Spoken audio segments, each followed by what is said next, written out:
Oh shit! Oh shit! Oh shit! Oh shit! Ain't ready for this. Oh shit! Oh! It's me. Okay.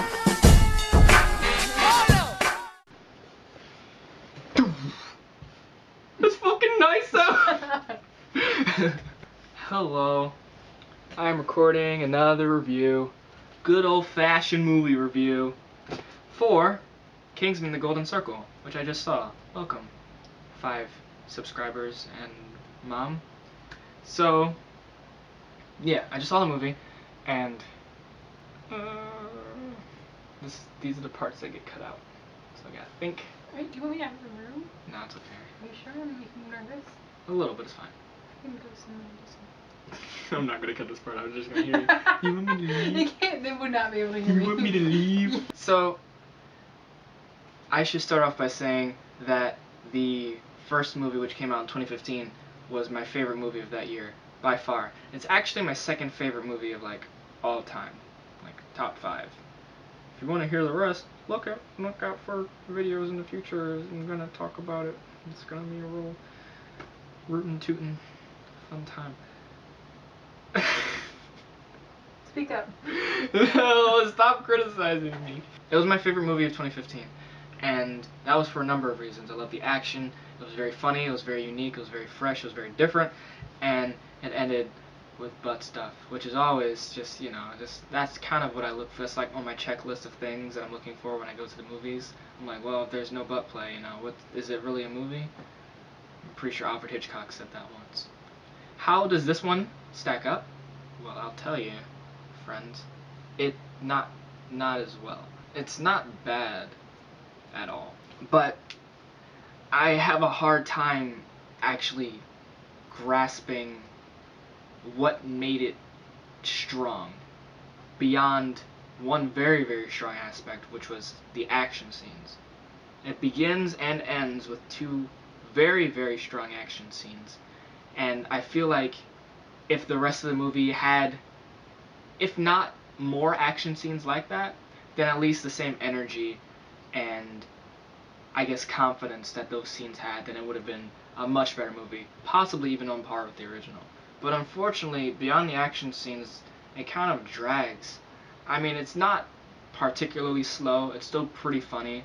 The guest appearances by all the other celebrities, Halle Berry, Jeff Bridges, Channing Tatum, that pretty much amount to just guest appearances, are all pretty, and Elton John, are all pretty good. Though Elton John's role was pretty big, actually bigger than I personally would have liked.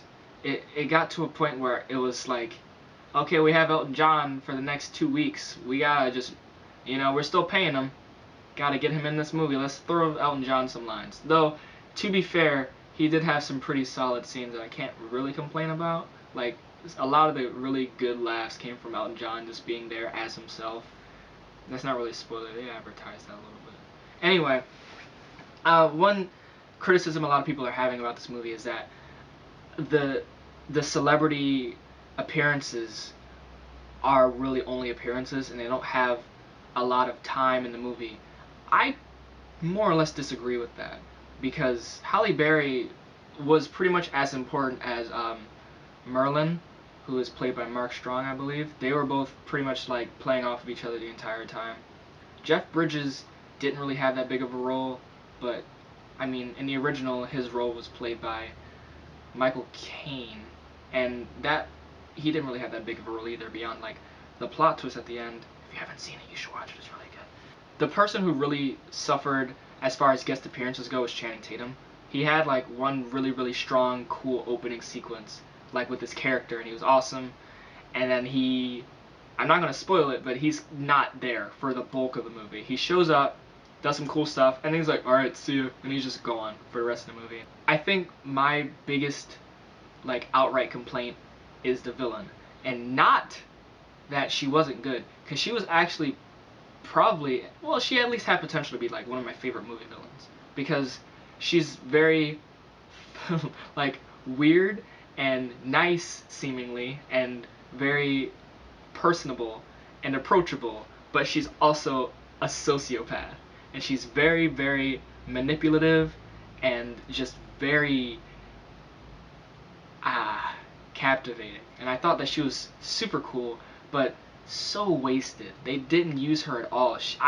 To be completely honest, for a lot of the portions of the movie where she wasn't there, I forgot she was in the movie, and I just thought that I was just following Eggsy on his grand sequel adventure. And then she would appear like, hey, remember me? I'm here still doing stuff, and they don't really find out what her plan is until the very end, which I'm not really complaining about because they did the same thing with the first one, but her plan kind of sucked. And I mean, it makes sense, but it's kind of a boring, not like evil genius plan at all. It's a very basic kind of movie villain plan. So, you know, don't look for like super deep, exciting, cool firework head explosions like in the first one. It was funny.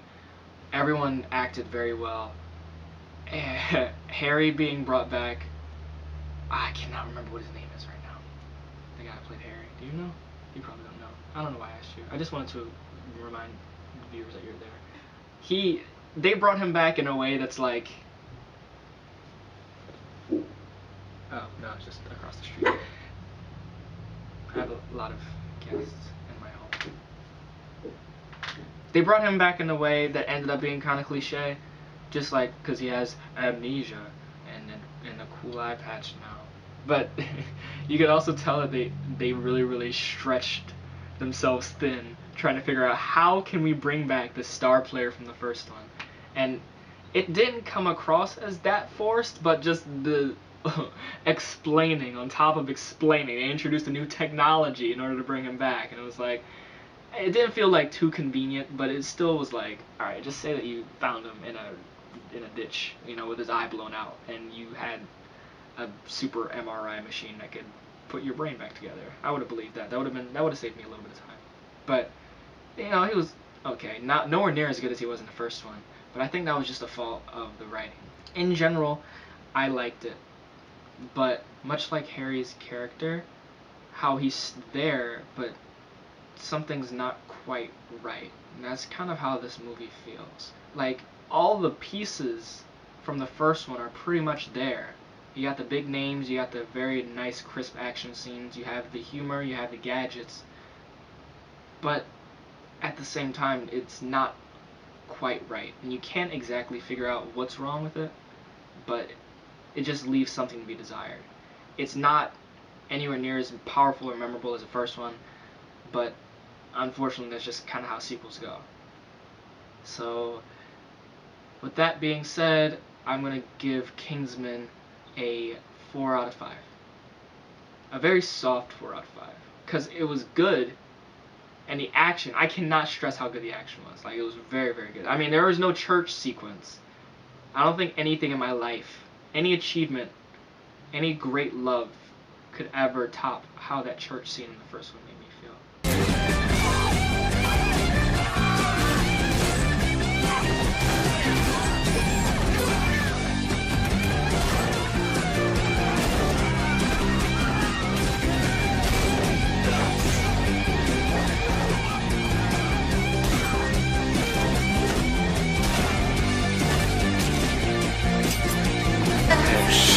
Yes! Yes! But that's kind of just me as a viewer. There's nothing like that in this movie. The final fight scene at Poppy's place was pretty cool. It was pretty awesome. But yeah, it just, everything else kind of didn't feel as well-rounded and put together as the first one. But, you know, such is life. Anyway, I guess that's it. It's pretty good. Not great, not that memorable, but not bad, as critics seem to be saying for some reason. I think you should check it out if you like the first one, but don't go in expecting another first one. At least it wasn't like The Hangover with like the same thing twice, or other sequels that I can't. Why am I only thinking of The Hangover? Anyway, that's it. I'm planning on seeing Flatliners next weekend, probably Thursday. So look forward to a review on that Friday or Saturday. I'm still planning on not being terrible and uploading videos more regularly, including the big reveal of my top 5 favorite movies because people really care about that and my opinions on things. And That's true. And I'm also gonna kind of break down my rating scale because I think it's important to kind of know the scope of a of a person's opinions and what makes this a 5 versus a 4.5 kind of deal. So look forward to those, and I hope you like these videos. If you like them, it's some positive reinforcement's cool from time to time, but you know, what do I know? So like, comment, subscribe, share, post, tweet, hashtag at is there anything else? She says no. Okay, so thank you for watching very much. Hope you liked this video. And the movie is pretty good. It was a pretty good movie. It was alright. It was a solid time. Alright. Say bye. Finish this thought. I am a slave to... The booty. Is that your final dandy? Yeah, sure, final dandy.